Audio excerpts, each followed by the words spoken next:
পঞ্চগড়ে এক পুলিশ সদস্য সহ 2 ভুয়া পুলিশ সদস্য আটক জনতার হাতে। নিজেকে উপপরিদর্শক এসআই ও সঙ্গীকে ডিবির সোর্স হিসেবে পরিচয় দিয়ে চাঁদাবাজির সময় জনতার হাতে আটক হয়েছেন পঞ্চগড় সদর থানার কনস্টেবল মিজানুর রহমান।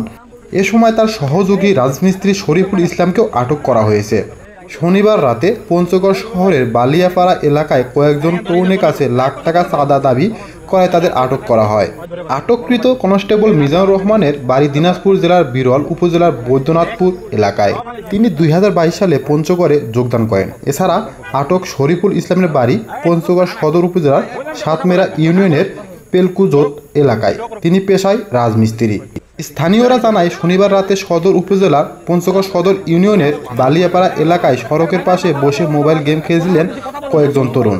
এ সময় 2টি মোটরসাইকেলে পুলিশ কনস্টেবল মিজানুর রহমান ও রাজমিস্ত্রি শরীফুল ইসলাম সহ 4-5 জন ওই তরুণের কাছে 1 লাখ টাকা চাঁদা দাবি করেন।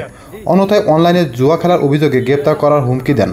তবে টাকা দিতে রাজি না হওয়ায় মাধব নামের এক তরুণকে হাতকড়া লাগিয়ে তুলে নিয়ে যাওয়ার চেষ্টা করেন মিজানুর। এ সময় তাদের চিৎকারে স্থানীয়রা ছুটে আসলে বিপাকে পড়েন ভুয়া পরিচয়ধারী মিজানুর রহমান ও তার সঙ্গীরা। অবস্থা বেগতিক দেখে অন্যরা পালিয়ে গেলেও মিজানুর ও শরীফুলকে আটক করে জনতা।